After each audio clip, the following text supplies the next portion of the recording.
thank you so much for tuning in to the Dress for Success podcast, which is pretty self-explanatory. It's the podcast about dressing for success. And I am your host, Fashion Frankie, and I'm here with my co-host. Sorry, you got to come up with a fashion theme name. Oh, no.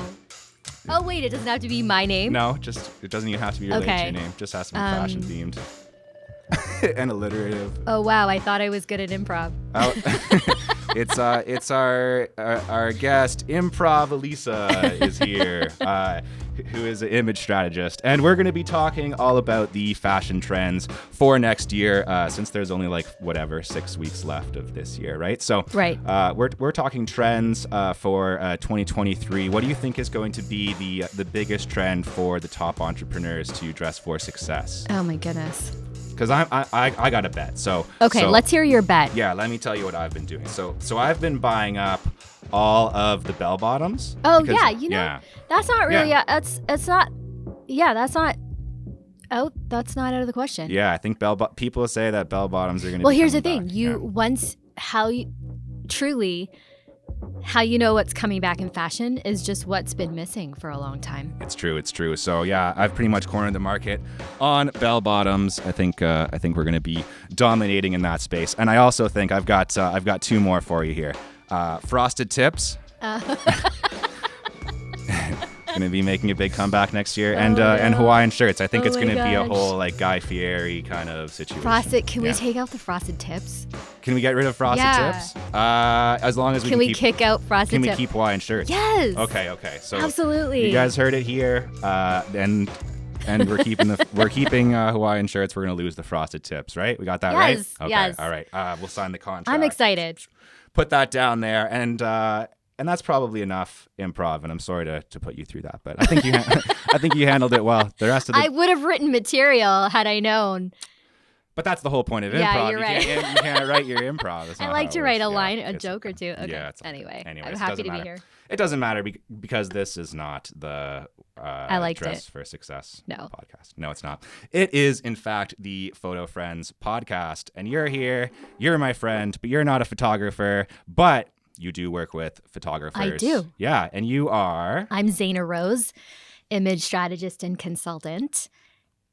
And I do work with, should I explain what that means? Sure, yeah, that would be amazing. Maybe people don't know what that is. Yeah, it's true. It's a communications specialty. So I help people and organizations with branding, with personal communication, stage presence, physical stages, digital stages, speaking style, also visual styles, so clothing, accessories, things like that. And the idea is really that however you show up visually, it's just a reflection of your authentic personality style, your trajectory of what you are doing and what you stand for with your work. So it's really more it's not a fashion-oriented point of view, although it's good to use fashion as your tools, and it's an art, and there certainly is a place for it. But it is about expressing who you are in a strategic way, because it can directly help you to get more connections, opportunities. It helps you close deals, to present yourself in a particular way. And of course, first impressions are a big part of that. Yeah, definitely. And something that photographers need to hear about, because we tend to get obsessed with the gear and things like that. And sometimes we forget some of the more strategic marketing stuff. So we'll talk a little bit about that. We'll talk about working with photographers as an image strategist. We'll talk about teamwork in general, I think, a little bit. Yeah. But before we can get into that stuff, since this is a very official podcast, a real podcast, we have a with headphones and everything. Headphones and everything. I was going to leave. If I didn't have headphones? Yeah. If I only had ones for myself? You're out of here. No, that's fair.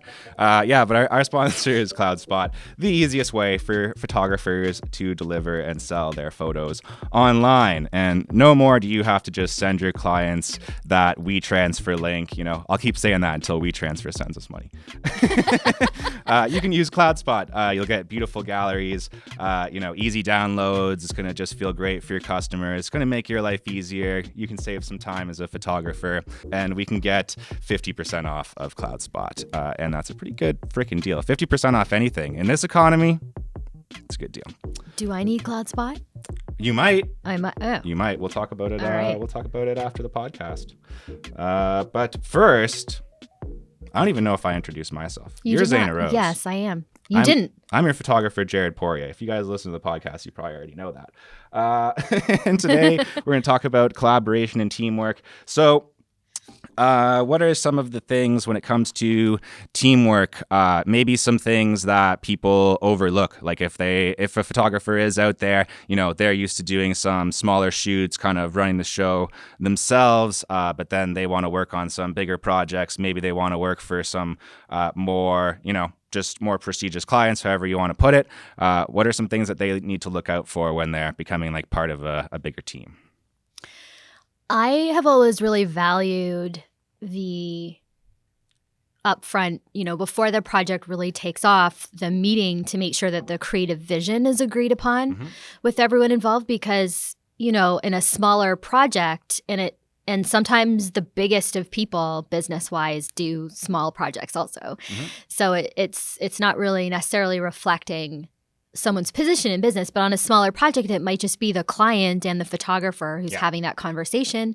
But as you start dealing with bigger teams, you might have a creative director from an agency. You might have an image strategist or branding person, such as myself. You might have that person's, management team or set of assistants or whatever it is. But the most important thing is to communicate and have a joint vision for the project, right? So that's includes all of the details and the mood of the final product, maybe some exact types of shots that we were having that little discussion before. Yeah, maybe you want like some wides, you want some close-ups, you want like shot from above, not below. Or just you might have props that are important. Something that gets forgotten, I think, in my observation is that could be built into the structure is how can you help your client to have fun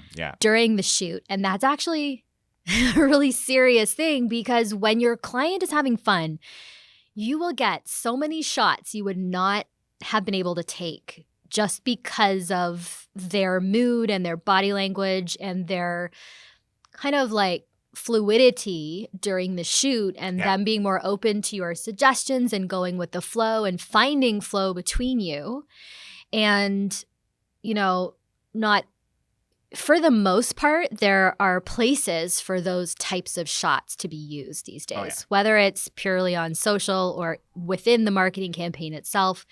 Even just if you're doing a family shoot, just the better that you can build that in, I just think it's a more lucrative thing, because when you and we were chatting yesterday and I was saying I wanted to emphasize, help people have fun, help people look great, and we can get into what that means, but help people look great and they're coming back to you, because I personally have used photo shoots with clients and with myself as a tool for self-transformation, meaning when you see yourself, you have the opportunity to see yourself in a new way in a set of photos.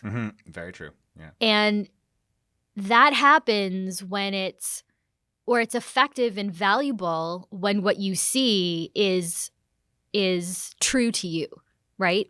Sure. So if someone helps you with how you look or helps pose you or whatever, if that was feeling comfortable and real and like you, then it has this effect. Otherwise, it could have the opposite effect or just not be valuable. But it's so interesting to use a photo shoot for that purpose, and people can become more confident and more satisfied with how they show up in the world and how they look through these photos. And that's extremely powerful, because it's almost like a self-confidence shortcut.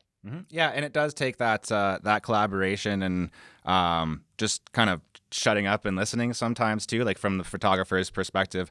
A lot of photographers, like especially, doing this podcast every week, I talk to a bunch of them, right? So I know how they think, I know what they think about. And so many photographers, like without even knowing, like a photographer listening right now, I can tell you, like right now in your ear, you're obsessed with your style. You're worried about your style. You're worried about when people scroll through Instagram and they see your photo, is it recognizable in terms of like your style, right? So photographers get like really obsessed with that, and they want to do kind of something that's them, and they have all these rules of how they do that. And I think that when you do end up working with somebody else, especially if they have a strategy in something that they're already doing, how you can make yourself fit into that while keeping your style in a way. Do you have kind of thoughts on that? I do. Yeah. And I think for the non-photographers listening, yeah, it is so crucial that in that conversation, or even before you select your photographer and before you have that initial meeting, really pay attention. What is this person's style? Now, photographers are very talented. They can do something else for you. Do they want to? That's a good question. Yeah. Right? So I always look at, because I look at, photographers' work on behalf of myself, on behalf of clients, on behalf of friends. And when I have something in my mind, a type of, I'm flexible, but I have something in my mind. For example, more entertainment Hollywood style headshots versus what I colloquially refer to as portraiture. I don't know if that's the right term, but let's call it more traditional or classic portraits style. Correct me if there's a better way to say it. No, that's a good way to say it. And I prefer for my clients' shots to be very much able to stand out against the rest, look a little bit unusual, look quite special, look high end, all of these things. And so if I had an opportunity to work with someone and I didn't see what I was looking for in their portfolio, those are questions I can ask. I can say, here are some sample shots. I'm not asking for replications of these, but is this a style that you would want to do? Right? And sometimes that's just not what someone does, or it's not what they choose to do, or that would be against their brand as a photographer. So these are important questions up front. And so, really being your own creative director as the client, even if you have a creative director, right? You have to be happy if we're talking about you and the photos and not just products. For sure. So I think that's an important conversation to have. Yeah, as well. And I think because there are so many men that listen to this podcast, we're trying to get more women listening to the podcast. I asked my wife why women don't listen to the podcast. She said it's too nerdy. Oh, but I'm a nerd. That's what I said. I said lots of women are nerds. I don't look like a nerd, but I mean, maybe you're watching this video and you're disagree. You're an undercover nerd. Yeah. I mean, I've got the glasses. I could have brought my computer. Anyway, no, but actually, most of my private clients are men, and it just kind of depends on the time. But so that's another interesting point, is to be mindful of how people want to express themselves in terms of gender expression and clothing and style, and really help people capture that personal vision too of their identity, right? So there's a good business shot. There's, oh yeah, that looks like me. I feel comfortable with that. But then are you capturing my identity, my essence, that person's charisma, all of these deeper things. And it's typically doesn't come through in every shot, but those are the ones that usually everyone agrees, oh, that's the one, or those are the best ones. And it's usually because those things are coming through. For sure. And to stick to that like collaborative thing, I've definitely experienced that myself. Like as a photographer, being a little bit resistant of like working with other people and kind of just, I don't know, like not respecting other people's opinion. I think just because of the type of work that I'm used to doing, where it feels like all of the responsibility of it is like on my shoulders. So I feel like I have to kind of direct and control everything, or else, I'm the one that's going to get blamed if it doesn't work out. And that's very true in some cases, right? That's in some cases. Yeah. But like there is a lot of value in like listening to other people, and honestly, sometimes it takes a lot of the heat off, right? When you're just like, there's not always someone to collaborate with you, though, is what I mean, right? So sometimes it's all you, but you and I had a great collaboration. And we worked with, I asked you to come on board and I was working with a top entrepreneur in our country, and we needed some photo shots. Some photo shots. Some photo shots. We needed some photo shots. Photos. We needed some photo picture shots. And so that person had a makeover, a visual, like a clothing style makeover, and he was excited to have these new photos and have a great experience, which is what we provided. And that's the most important thing. So, and you and I had gotten to know each other a little bit, and I knew I chose you and I didn't ask anyone else because I immediately thought, oh, Jared's collaborative. Like, we can have a conversation and both agree and be very upfront with each other. That's not how I do it. Or yes, I can do that for you. And let's communicate as we go along. And, you know, no matter how charismatic someone might seem to you or how good of a speaker or business person they are, it doesn't mean they're camera confident or camera comfortable. And even those of us who are, it's valuable to kind of warm up a little and kind of get into the zone. So I won't be too specific, I guess, but I noticed something about what makes him comfortable, and we would have him like do certain movements before taking a few shots, and it just, whatever helps people relax. And for some people, it's send them to the corner with their headphones and let them jump up and down to their favorite song and sing a little and get in a zone, an energetic zone that way. And for other people, they need to just have a quiet moment in the corner. I don't know why I keep sending people to the corner. Either way, though. So you can set your shots up. You want them in the corner while you are setting up your shots. That's right. Yeah.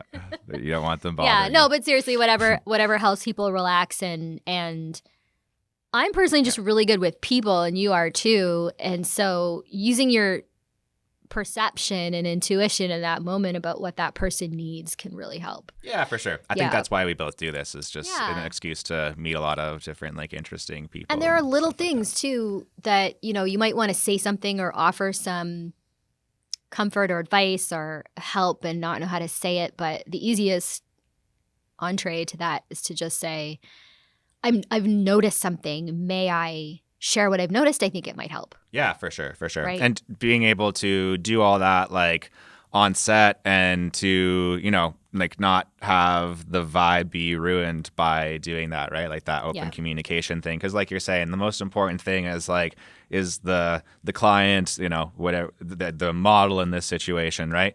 Are they happy? Are they enjoying themselves? Because I'll tell you, like, the most common thing, and like I've been doing tons of photo shoots lately, so I hear this a lot, is like, people, they even notice it in the moment, but they notice it after. They're like, the best photos are the ones where you just told a joke, you just got me laughing, you just did some like stupid, ridiculous thing, like you bent down to take a shot and you were like, oh, ripped my pants, or whatever stupid joke, like just whatever to get people out of their shell, right? Yeah, and I've noticed that, first of all, even the most confident people can be very vulnerable in front of the camera.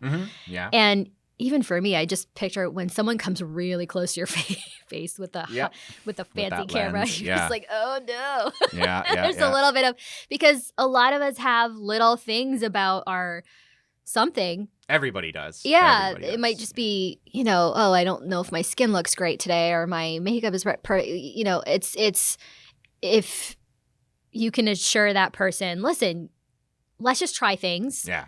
And see what happens. And it's something that you'll have to get used to, you know, as a photographer. Well, really in any business. Like, if you're trying to do anything at scale, you're going to be working with other people. It's impossible to do it yourself. I know you like working until 10 p.m. Me too sometimes. But you gotta get some help to achieve these things. And like I said, it does take that heat off, and it does allow you to be a bit more fun, a bit more happy-go-lucky. If someone else is there doing some of those tasks, you don't need to be so serious photographer that you're worried about messing anything up, and you're so in the, like, you know, just in your camera that you're not taking in things around you. And I've had some impromptu photo shoots when traveling with friends who are photographers in the past, and because there's not that other set of eyes there, sometimes you get a beautiful shot, but if someone would have just pulled down the side of my coat because it was bunched up, and you can't expect your photographer to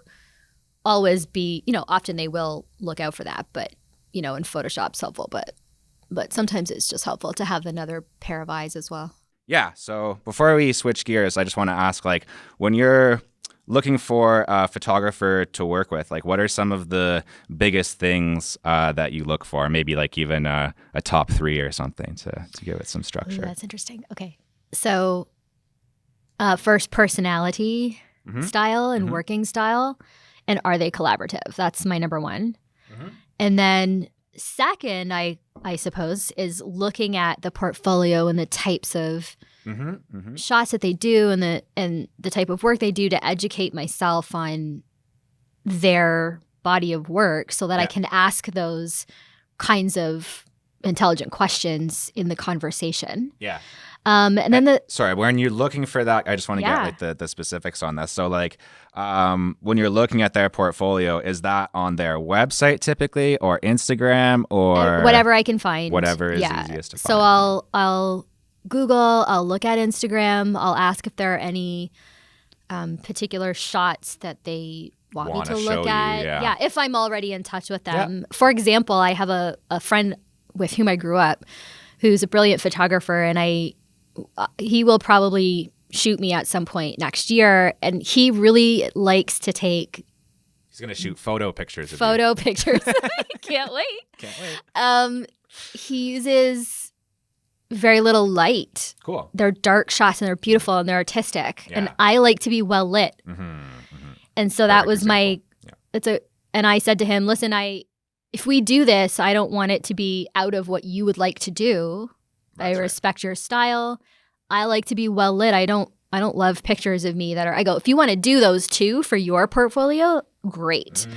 But, I like that. Yeah, that's a good compromise. Yeah, of course. For sure. Yep. And so that's really being able to ask those questions, and then, of course, if there's something I have in my mind and I don't see it, then that's just a note to ask that as well, right? But then I might find someone else who does exactly what I'm looking for, and I can say, I like these shots that you did, and this is the scenario, and that's the kind of style I'm looking for. So it just depends on the situation. Of course, budgets come into play. Yeah.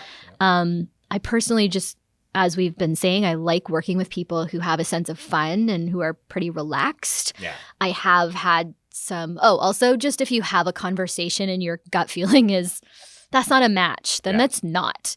Because I once booked a photographer who, for myself, and he was, maybe still is, a celebrity photographer, and I was recommended to him that, he takes non-celebrity clients, whatever, but we had a conversation and I didn't have a good feeling, and this was a while back, and I was I don't think embarrassed is the right word. I didn't feel it was right to back out. Yeah.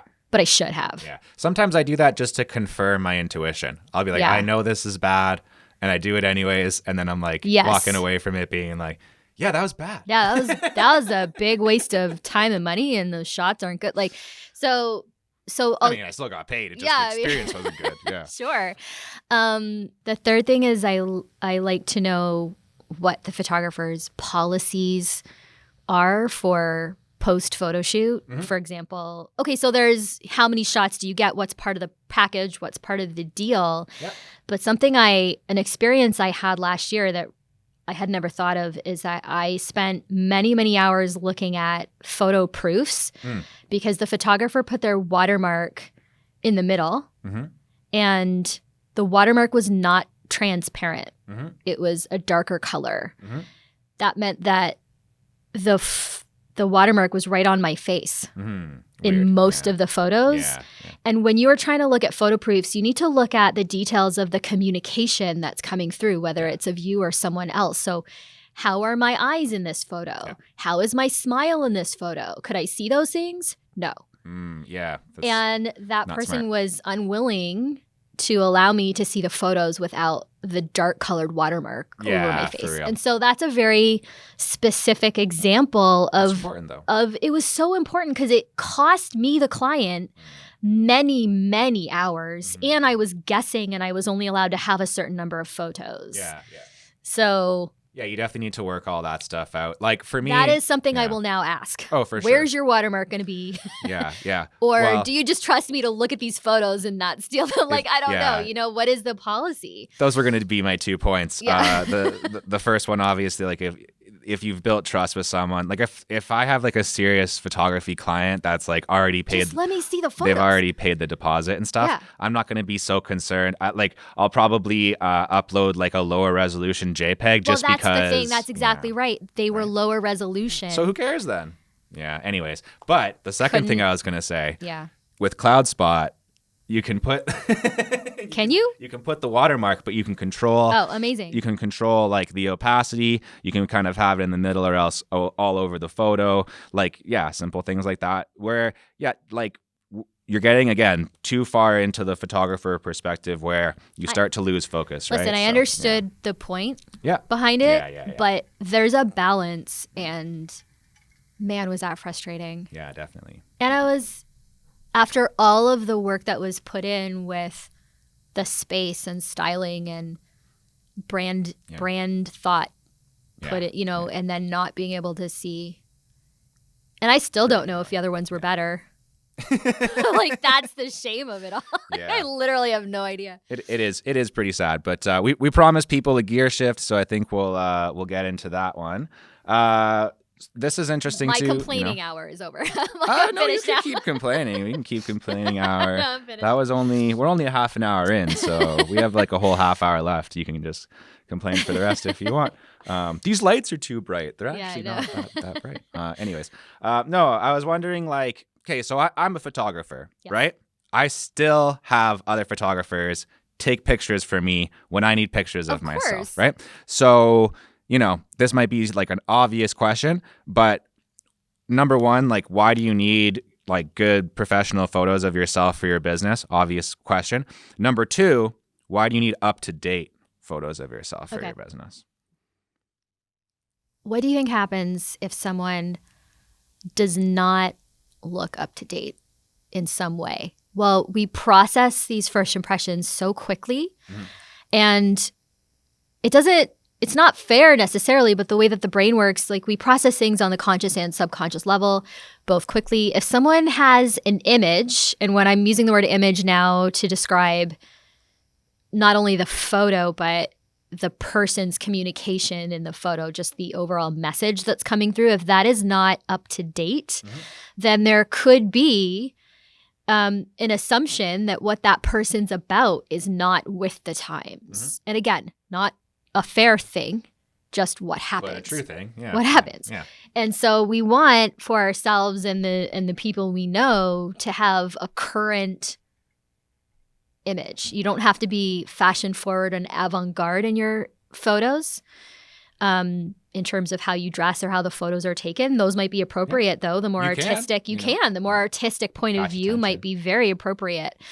But at very least, be up to date and current in the landscape, right? Sure. Unless you're doing something retro or costume or specific to a campaign, that's a different story. Oh, yeah. Right? And really, it's about the communication that's coming through. So the message that someone gets from your photo is from the style of the photo. It's from what you wear in the photo. It's from your facial expression, what your body language is, what is the overall mood of the thing, right? And does that line up with both who you are, who you really see yourself to be, and who you want to be, and whatever your work purpose and mission is? Yeah, very good point. Like, it's a way bigger thing than just, you know, can I snap the picture and have it, right? Like, there's so many, just having somebody else's perspective involved, whether it is like another photographer, image strategist, anybody who has like another perspective on it. But on the up to date point, like, especially for whatever reason, like, this is a big thing with real estate agents. Oh, it is. Yes. Why? I don't know, but also, I've seen your website that says "Hello, real estate." I'm like, thank goodness, because I don't know why that is, and I wonder if it's cultural within the industry that things are done a certain way, and so they keep getting done a certain way, right? Yeah. I'm not sure, but there are many real estate agents with very modern images as well. Yeah. And they stand out, which is what we want to do, right? So many good people with great offers and who are of great service to the world get overlooked because we can't notice them or we can't find them. And most of us in business are selling something. Even if you are a philanthropist who runs a charity, you are selling in some way a cause because we need support for that cause. We need people to donate. We need people to help. We need people to get on board and believe and be in the team, right? So or if you're selling a service or a product, that's very straightforward. But to have you and what you stand for stand out is so, so, so helpful. And a lot of people get business just from that. I mean, it's the ability to connect. And the more you can be, the better off you are for the most part, because you are trying to magnetize your people to you. And you will repel other people. And if you have a specific ideal client type, then that is great, actually. Right? Yeah. I think at least every year, right? You should be updating those photos. I mean, ideally, probably once a season. I tell people ideally every year, depending on the type of ventures you have, maybe every quarter is perfect, right? And then you always have what you need for campaigns, for websites, for socials, because so for example, I design digital marketing campaigns for people, and you want to kind of brand and style the campaign as well. What's the message of that campaign? Because what is the offer? Which program are you selling? What's happening with the product that season? What is your organization offering? Or who are you focusing on? Whatever it is, having photos are such a communication shortcut. That's obvious. Yeah, for sure. But to have the more specific photos with the right, for that campaign, color palette, set of props, maybe the weather, depending on where you live, all of these factors. So ideally 4 times a year. When you rotate pictures, that also in and of itself catches attention. That's true. Yeah. So it's multi-layered why we would do that. But at very least, ideally a one professional photo shoot per year that's well thought out and long enough. And then, there are other things you could do to supplement if you need to. Yeah, and you got some nice comments, you got some attention from people. That makes you feel good. Last time I updated my pictures, my friend Brody messaged me and he said, "Hey, be careful. My girlfriend uses Instagram." Oh, Brody. Yeah, classic Brody, friend of the pod. He's been on the pod before, Well, and I have had multiple. You know Brody? No. No. Oh, yeah. I have had multiple people say to me, and these are, for whatever it's worth, powerful business people who are confident. They have said to me, "Listen, I would love to be even more confident, and I would love to have compliments." People love to have compliments, and why shouldn't we love that? It feels great. Yeah. And so obviously when people see new photos, they're getting those compliments, and they look at it and they feel extra confident and what have you, right? So not only do these photos help people sell what they're selling, but there's a real personal value to it. Oh, for sure. And on the personal side, I find that not only do people love compliments, but people also love constructive feedback and criticism as well. Do you find that or no? Such as? Just maybe, even if someone says, "Oh, your photos are out of date," or, you're presenting yourself this way. And I think it's all, yes, they do. I think it's all in the way that we give that feedback, for sure. Yep. And if you just do it, and people have different speaking styles. You've heard of the shit sandwich, right? Yes. Yeah.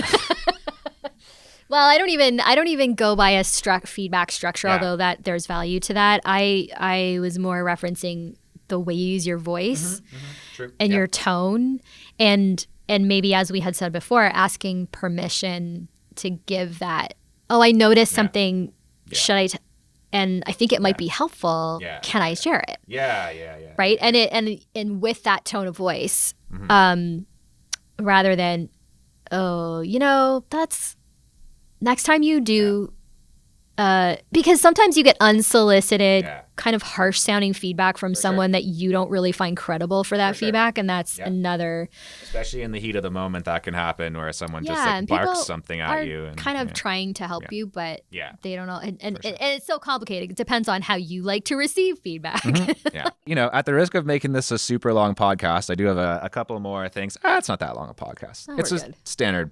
I just like saying the word podcast.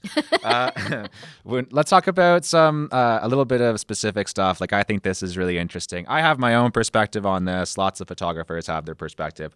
When it comes to like dressing someone for a photo shoot, whether that's your model client, it's kind of the same thing for this purpose.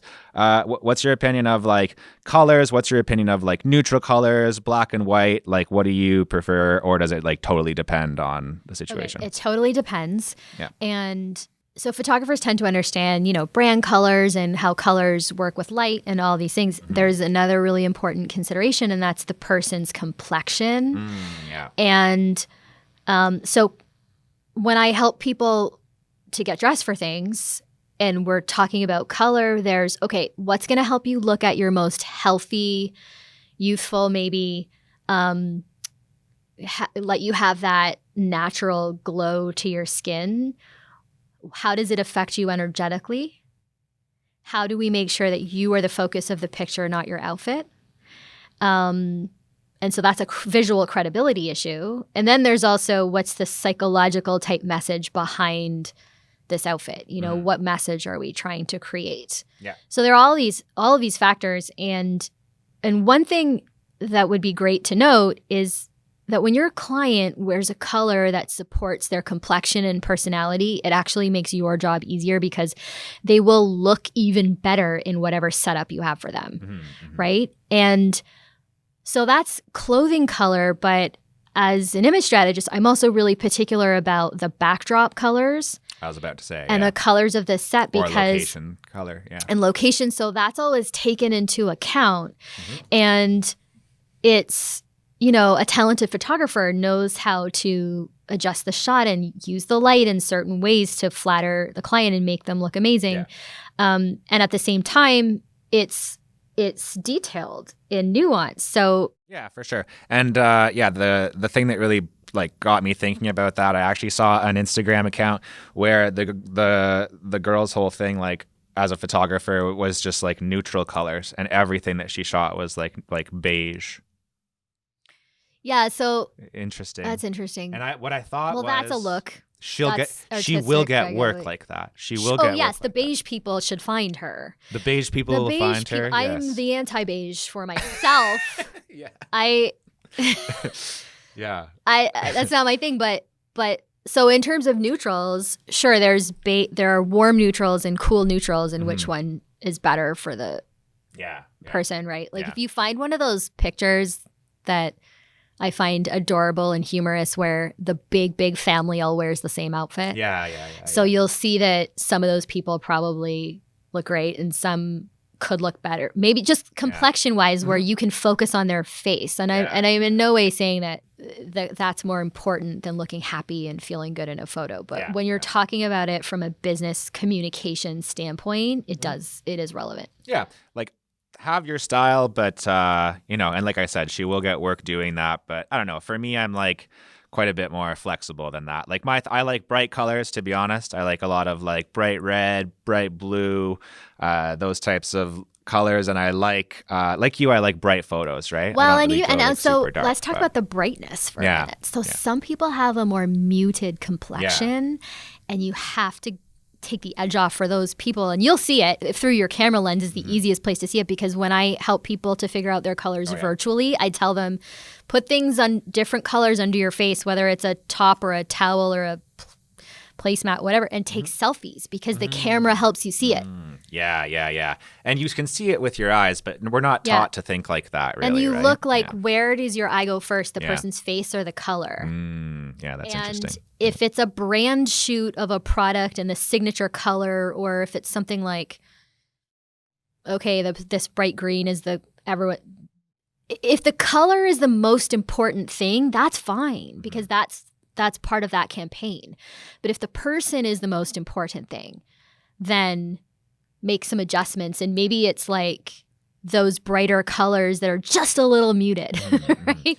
Yeah. And or they're a little bit cool instead of warm, or vice versa, whatever that person needs. But I think just a bit of experimentation is definitely just very educational on that. Yeah. And nothing wrong, like when you are doing a shoot, I quite often will recommend like having 2 or 3 looks if you can pull it off, right? It's hard to do if you're doing like a shoot on, I haven't used my fuck for the episode. So if you're doing a shoot on fucking... How many do we get? As many as you want.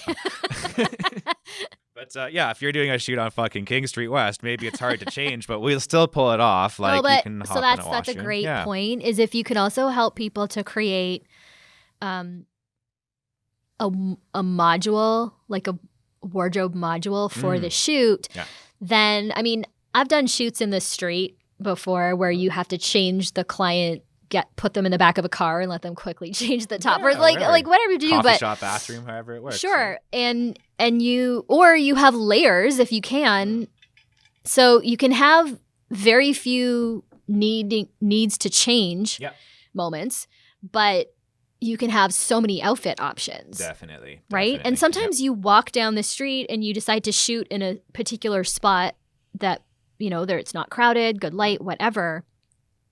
And you see what's going on in the back of the shot, and then you'll know as a photographer, pull out that other sweater and throw that on because that's going to harmonize really well with this environment. It's a great way to think. And then also you can get more use out of those photos because, even when they do hire you for the shoot, they're probably thinking at the time, I'm going to use these, this month. And then they end up using them 6 months down the line. And then their Instagram for the last 6 months is like same outfit, same shirt, same shirt, same shirt. It's a little bit weird where, if they do have switch out those looks and then you can be a little bit more adaptive with the photos later on. And that's a question I would ask too as the photographer is, what are the specific campaigns you're doing in 2023, because you can ask them, even if they come to you in the new year, what types of campaigns are you doing this year? What's your marketing plan? Okay, well, I can support you with a package of 3 shoots, and we can and as a client myself and acting on behalf of clients, I love it when a photographer is willing to bundle something. It would be nice to offer them, hey, if it makes sense for you, hey, can we do a packet? It's like a quick it's like a quick action sale. And if you do ask them like, what's your plans with your brand and like stuff like that, and they don't have an answer, sometimes that's a good red flag too, where you're like, okay, this might, because I find it very difficult.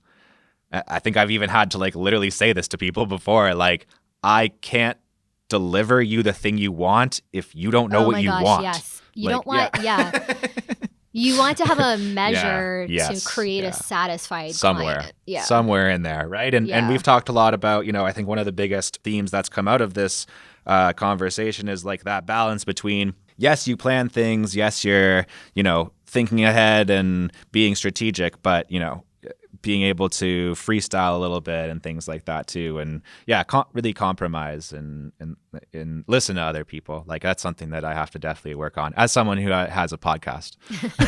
I talk a lot. I mean, if you can help people feel good and pull that personal charm out of them and let that be, help them show that on camera, that little spark that's hard to describe. Because that's your job at the end of the day. Like, your job is get the ISO right. Yeah, sure. And get the lighting right. And I would say a bunch of photography words, aperture. You got to nail that. I know that word. Oh, what does it mean? I don't know. But it's written on one of my portable lights.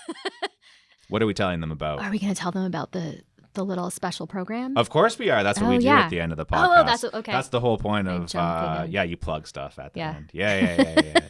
She's excited. All right, you can go first. Plug away. Okay, so I created this mini on-demand workshop called Badass Business Photos, and Jared's going to have a link for you at the bottom of the description. But as a photographer, it can help you do what we were discussing, help you co-create that vision with your client about the types of shots from a communication standpoint they need, and also some helpful, practical tips on how to help people style themselves so that they look and feel good in front of the camera. And if you are listening and not a photographer, it will help you to organize yourself for a successful photo shoot, to have the 3 must-have shots you need for your business. For sure. And if you are listening and you are female, tell your female friends to listen to the podcast. But also tell them to click that link and check out that program. Because every time that I get the opportunity to talk to this person, I learn a lot of rad stuff. And if you're lucky enough to work with her in some capacity, I would recommend that you do that. Oh, that's nice. Any other stuff that you want to plug? You have your own podcast, but it's kind of... We're on hiatus. But there are some good... There are some catalog. It's called On Stage Style. Yeah. And it's on, where you find your podcast. All the places. And there are 35 episodes, and there's some good stuff in there. And there is one about color, for example. There's stuff about digital stage presence. Sweet. Anyway, there you've got the titles there, but On Stage Style is the name of it, and so that might be helpful. Yeah, search that up. Instagram, you got that going on. Yes, at Zayna Rose. Speaking of plugging stuff, you can find this podcast on Instagram. You can find it on YouTube. You can find it on Spotify. You can find it on Apple Podcasts. Most people listen to it on something called Overcast. Like, most people listen to it on Overcast. I don't know what that is. Anyways, you can find it there. And you can check out our sponsor, CloudSpot, and you can check out all of Zayna's awesome stuff. And thank you again for being on here. We have to end with something random. I got something random. I'll steal the outro from a funny podcast, or a funny, does he have a podcast? I don't know. Funny YouTuber that I like, Q Reviews. At the end of every one of his episodes, he says, "Don't just stare at it, eat it."